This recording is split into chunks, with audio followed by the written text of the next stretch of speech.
नमस्कार दोस्तों, तो कैसे हैं आप लोग। दोस्तों, अगर पूरी दुनिया तबाह हो जाए और तुम्हें जमीन के नीचे एक बंकर में रहना पड़े, कुछ ऐसा ही होता है इन लोगों के साथ। कहानी की शुरुआत होती है एक न्यूक्लियर बंकर से, जहां 3 लोगों का एक परिवार पिछले 300 दिनों से छिपा हुआ था। रे और क्लेयर ने अपनी बेटी जोई को बस 2 रूल मानने को कहा था। पहला कि वह हमेशा शांत रहेगी और दूसरा कि भूलकर भी उस बंकर से बाहर नहीं जाएगी। बंकर के बाहर पूरी दुनिया एक जानलेवा वायरस के फैलने से बर्बाद हो चुकी थी, जिसके बाद सिर्फ वही बच पाए थे। इस वायरस ने इंसानों को खतरनाक जीवों में बदल दिया था, जिन्हें वह ब्रीडर्स कहते हैं। वह किसी भी इंसान को देखते ही बेरहमी से मार डालते थे। आज से 301 दिन पहले उन्होंने देखा था कि उनके पड़ोसी हड़बड़ी में शहर छोड़कर जा रहे थे। उन्होंने पूछने पर भी कुछ नहीं बताया और जल्दी से निकल गए। पता चला कि एक तेजी से फैलने वाला खतरनाक वायरस उनके शहर किंग्सविल में आ पहुंचा है। इन्फेक्शन के डर से सब लोग अपना घर छोड़कर हाईवे की तरफ भागने लगे, लेकिन रास्ते में ही पुलिस ने सबको रोककर उस इलाके में कर्फ्यू लगा दिया। तभी तो फाइटर जेट्स ने जोरदार बमबारी शुरू कर दी,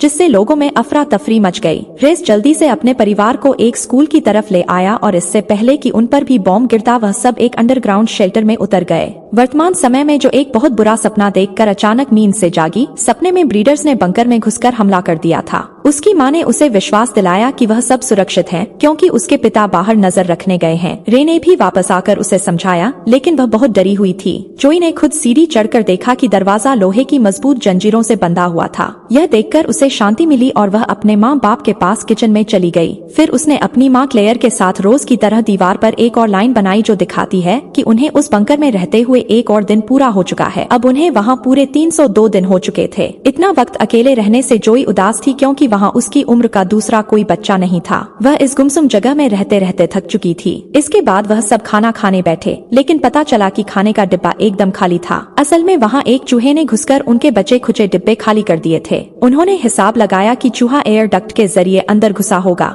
चूहे के बारे में सुनकर जोई सहम गई। जोई इस बात से सहम गई क्योंकि ऐसे तो ब्रीडर्स भी अंदर आ सकते हैं, लेकिन रे ने उसे विश्वास दिलाया कि ब्रीडर्स उस डक्ट में फिट नहीं हो पाएंगे। उनका खाना लगभग खत्म हो चुका था, इसलिए उन्होंने मटर के दानों से अपना गुजारा किया। इतने दिनों से बुरी हालत में रहकर जोई परेशान हो चुकी थी। वह शिकायत करने लगी कि उसके माँ बाप ने उसे बंकर में बंद कर रखा है और वह बाहर जाना चाहती है। रे ने अपनी बेटी को शांति से समझाया कि यहाँ रहकर ही वह ब्रीडर्स से बच सकते हैं। उसने चुटकुले सुनाकर जोई को हंसाने की कोशिश की। रात को क्लेयर दूसरे कमरे में जोई का मन बहलाने के लिए उसके साथ लूडो खेलने लगी, लेकिन जोई जल्द ही बोर हो गई। फिर क्लेयर ने उसे दूरबीन देकर बाहर की दुनिया को देखने का मौका दिया। उसने देखा कि बाहर बर्बादी के सिवा और कुछ नहीं था। यह नजारा देखकर वह बच्ची अपनी माँ के साथ ही फिर से लूडो खेलने लगी। खेलते हुए जोई को वही चूहा उनका खाना चुराते दिखा। उन्होंने रे को नींद से जगाया और चूहे को मारने का फैसला किया। काफी पीछा करने के बाद आखिरकार क्लेयर ने चूहे को मार डाला, लेकिन इस बीच चूहे ने एक लैंप गिरा दिया, जिससे उनके कमरे में आग लग गई। क्लेयर ने कपड़े से आग बुझाने की कोशिश की और फटाफट पानी की पाइप को खोलने लगा। काफी जद्दोजहद के बाद भी पानी नहीं आ रहा था। आग बढ़ती जा रही थी, तो क्लेयर ने मदद के लिए चिल्लाना शुरू कर दिया। आखिरकार पाइप में से पानी निकल आया और वह उस भयंकर आग को बुझाने में कामयाब रही। लेकिन अब दिक्कत यह थी कि आग का धुआं एयर डक्ट के जरिए ऊपर जमीन की तरफ जा रहा था। उन्हें एहसास हुआ कि यह उड़ता धुआं जरूर ब्रीडर्स की नजर में आ जाएगा, इसलिए उन्होंने फटाफट बाहर जाकर एयर डक्ट को ढकने का फैसला लिया। जोई के माँ बाप ने उसे वहीं रुकने को कहा और खुद बाहर निकल गए। जोई पेरिस्कोप से उन पर नजर रखे हुए थी। तभी उसने एक अजीब परछाई को उनका पीछा करते देखा। उसे लगा ब्रीडर्स ने उसके माता पिता को देख लिया है। जोई ने जोर जोर से चिल्लाकर उन्हें सावधान करने की कोशिश की, लेकिन वह इतना दूर थे कि उन्हें उसकी आवाज सुनाई नहीं दी। वह हड़बड़ी में रूल्स को तोड़कर बंकर से बाहर निकली और जल्दी से अपने माँ बाप की ओर भागी। बाहर उसे दूर दूर तक कोई दिखाई नहीं दिया। वह जोर जोर से अपने माँ बाप का नाम चिल्लाते हुए उन्हें ढूंढने लगी। अचानक से क्लेयर जोई के पीछे आ गई और उसका मुंह बंद कर दिया। जोई ने उन्हें उस परछाई के बारे में बताया। पता चला कि वह असल में कुछ हिरण थे।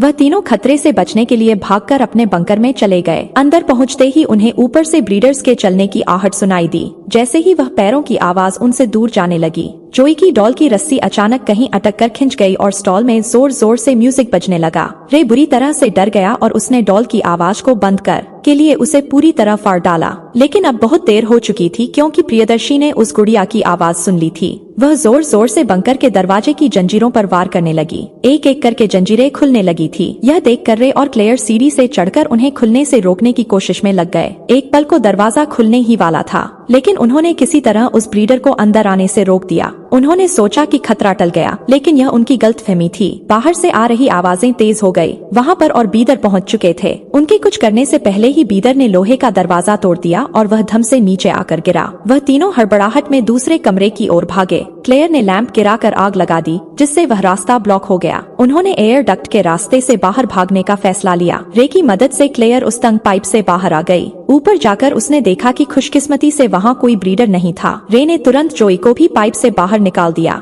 लेकिन जब उसने खुद बाहर निकलने की कोशिश की तो उस तंग पाइप में वह फिट ही नहीं हुआ। पाइप में फिट होने के चक्कर में रे ने अपने कंधे को भी डिसलोकेट किया, लेकिन उसके बाहर निकलने से पहले वह ब्रीडर उस तक पहुंच गए और उसे नीचे खींच लिया। क्लेयर और जोई ने एक जोरदार धमाके में खून के छींटे उड़ते देखे। रे को खोने के बाद वह दोनों टूट गई थी। माँ बेटी अपनी जान बचाने के लिए तेजी से खाली कार से भरे हाईवे की ओर भागने लगी। तभी आसमान में हेडलाइट्स के साथ एक हेलीकॉप्टर दिखाई दिया। वह दोनों उससे बचने के लिए दूसरी ओर भागने लगी, लेकिन जल्द ही उन्हें जाल में कैद कर लिया गया। वह वहाँ से बच निकलने के लिए छटपटाने लगी। अंधेरे से निकलते ब्रीडर्स ने उन्हें चारों ओर से घेर लिया। पता चला कि असल में ब्रीडर्स कोई मॉन्स्टर नहीं, बल्कि अमेरिकन सैनिक थे जिन्होंने प्रोटेक्टिव फेस मास्क पहना था। तभी अचानक हमें पीछे की कहानी दिखाई जाती है। उनके बॉम्ब से बचकर बंकर में आ जाने के बाद क्लेयर ने अपने परिवार को एक चोट दिखाई जो काली पड़ गई थी। इसका मतलब साफ था कि वायरस उसके शरीर में घुस चुका है। यह वायरस बड़ी तेजी से हवा में फैलता था, जिसकी वजह से पूरा शहर इसकी चपेट में आ चुका था। वर्तमान समय में सैनिकों ने उन दोनों का ब्लड टेस्ट करने के लिए सिरिंज निकाली। क्लेयर और जोई के खून से पता चला कि वह दोनों इन्फेक्टेड थे। यह देखते ही सैनिक बंदूकें तानकर उन्हें शूट करने के लिए तैयार हो गए, लेकिन इससे पहले कि वह ट्रिगर दबाते, वहाँ खूनी आंखों और काली नाड़ियों वाले एक वैम्पायर जैसे दिखने वाले जीव ने सैनिकों पर हमला बोल दिया। ऐसी सुपर ह्यूमन शक्तियों वाला यह जीव कोई और नहीं बल्कि रेत था। उसने कुछ सैनिकों को तो मार गिराया, पर बाद में उनकी गोलियों का शिकार हो गया। अब वायरस की असलियत सामने आ रही थी। उनका परिवार ही असल में इन्फेक्टेड था। इतने दिन वह सोचते रहे कि बाहर वाले लोग इन्फेक्टेड हैं, जबकि ब्रीडर्स तो नॉर्मल इंसान थे। हमें पता चला कि इन्फेक्टेड लोग भी एक नॉर्मल जिंदगी जी सकते थे, जब तक वह अपना कंट्रोल न खोए। इसीलिए रे और क्लेयर सोफी को हमेशा शांत रहने को कहते थे। बहुत ज्यादा गुस्से या डर की भावनाओं से इन्फेक्टेड लोग अपने दिमाग का कंट्रोल खो बैठते और ताकतवर आदमखोर जीवों में बदल जाते। इसलिए फौज को सभी इन्फेक्टेड लोगों को मार देने के ऑर्डर्स दिए गए थे। रे को मारकर उन्होंने जाल की तरफ देखा, लेकिन तब तक क्लेयर और जोई वहाँ से फरार हो चुके थे, जो एक गाड़ी में छिपी थी, जबकि उसकी माँ उस वैम्पायर जैसे जीव में बदलने लगी। उसने आसानी से 3 सैनिकों को मार गिराया, लेकिन आखिरी बचे सैनिक ने उसे गोली मार दी।